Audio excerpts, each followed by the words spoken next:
Dio Brando, Phantom Blood. Dio Brando started with nothing, an abusive father, no money, no future. Then he got adopted by the Joestar family and immediately decided, you know what, I'm going to make this man's son's life a living hell.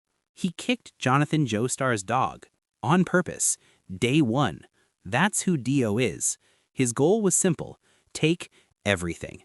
The Joestar fortune, the Joestar name, and eventually, through a cursed stone mask, immortality itself. Dio turned himself into a vampire, burned his own face off to avoid a technique that could kill him, and spent the better part of Part 1 being genuinely unstoppable.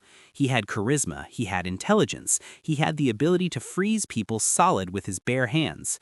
What he didn't have was the ability to deal with Jonathan Joestar's absolute refusal to stay down. It ended with Jonathan essentially bear-hugging Dio on a sinking ship and taking him to the bottom of the ocean. Died as he lived, being physically manhandled by a Joestar. Except not really, because Dio attached his head to Jonathan's body and survived. Of course he did. He's Dio. Cars. Battle Tendency. Cars was the leader of the Pillarmen, ancient, beautiful, ridiculously muscular beings who predated human civilization and treated people like shit. His goal, become the ultimate life form, a being so perfectly evolved that sunlight, the one weakness of his species, could no longer touch him. To do this, he needed the red stone of Aja and the stone mask. Simple enough plan. Cars was cold, calculating, and completely without mercy. He killed his own people when they questioned him. He had been chasing this goal for tens of thousands of years. But in the end, he was stopped by some 18-year-old baboon. Joseph Joestar, through a combination of actual genius and absolute chaotic luck, activated the redstone and turned Cars into the ultimate life form mid-fight, which promptly caused a volcanic eruption that launched Cars into space.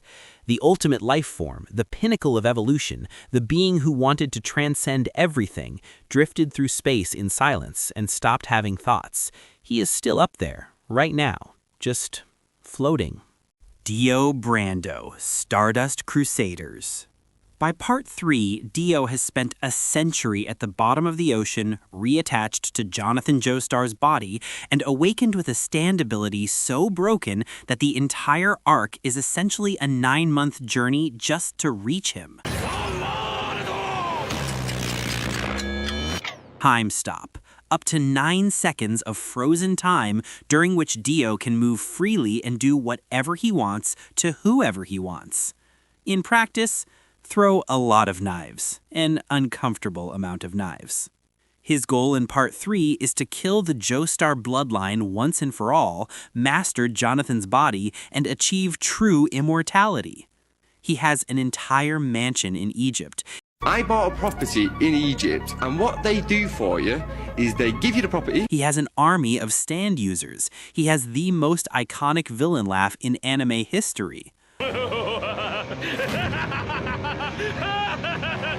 It ended with Jotaro Kujo discovering he could also stop time, for longer than Dio, and punching him so hard his leg shattered, then his entire body, then he exploded in sunlight. Yoshikage Kira. Diamond is unbreakable. Kira wanted no world domination, no immortality, no grand philosophy. He wanted a quiet life, a good lunch, and to occasionally murder women and keep their hands as companions. He had very specific needs. The hands had to be just right. He had a type. His stand, Killer Queen, could turn anything into a bomb with a touch. Elegant, clean, no mess. Exactly how Kira preferred things. His secondary ability, Sheer Heart Attack, was an autonomous heat-seeking bomb that he could just release into the world and walk away from. And his final ability, Bites the Dust, created a time loop that reset to 1 hour before his name was discovered, automatically killing anyone who found out who he was. In terms of raw toolkit, Kira might be the most mechanically oppressive villain in the series. His need for normalcy was the crack in his armor. He died being run over by an ambulance, after losing a fight while trying to escape. Yoshikage Kira just wanted a quiet life. He did not get one. Diavolo, Golden Wind. Diavolo has two personalities sharing one body, has spent decades erasing every trace of his own existence, and his stand ability literally deletes cause and effect from reality. King Crimson erases time, not stops it, erases it. A window of several seconds simply ceases to have happened. Everyone else experiences the gap as a skip. They find themselves in a new position with no memory of how they got there. Diavolo experiences those seconds fully and acts freely within them. The result is that he effectively cannot be hit by anyone who doesn't understand what's happening, and nobody understands what's happening. His goal was to stay hidden, forever. He was the most feared mob boss in Europe, and yet nobody, not even his own organization, knew who he was. His paranoia was so extreme that he tried to kill his own daughter to prevent his identity from being traced. He was defeated by Gold Experience Requiem, Gorno's evolved stand, which introduced a counter so complete it broke the series' internal logic: infinite death loops. Any action Diavolo takes leads to his death. He keeps dying. He will keep dying forever, while every death is different. Diavolo, the man who erased himself from existence to stay safe, was condemned to an existence he cannot erase. Poetic. Enrico Pucci, Stone Ocean. Pucci is the most ideologically committed villain in JoJo. He wasn't evil for power. He wasn't evil for survival. He was evil for theology. He was a priest. He was Dio's closest friend, possibly more than a friend. The manga is not subtle about this. And after Dio's death, Pucci inherited a plan: achieve heaven. Not metaphorically, literally. A state of existence where all of humanity knows their fate in advance and finds peace through that certainty. His stand progression is one of the most insane in the series. Whitesnake stole memories and stands. Sea Moon manipulated gravity. Made in Heaven accelerated time itself until the universe died and was reborn. He reset reality. Pucci won. The heroes lost. Emporio only survived because Pucci got sloppy at the finish line. Pucci is the only JoJo villain who genuinely, completely executed his plan. And it still wasn't enough, because a Joestar found a way. He was killed by Weather Report inside a new universe where none of the original characters remembered their past lives. He died having achieved everything in a world that immediately unmade what he'd built. Funny Valentine, Steel Ball Run. Funny Valentine is the President of the United States. He's jacked. He has a stand called Dirty Deeds Done Dirt Cheap, D4C, that lets him travel between parallel dimensions. And he believes, with complete sincerity, that everything he does is for America.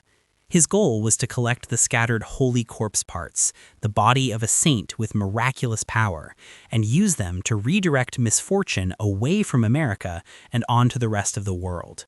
Every disaster, every tragedy, every piece of bad luck that would have hit the US, gone, transferred to someone else, somewhere else. America protected. Everyone else, not America's problem. The terrifying thing about Valentine is that his logic is coherent. He loves his country. He would do anything for it. He has done anything for it.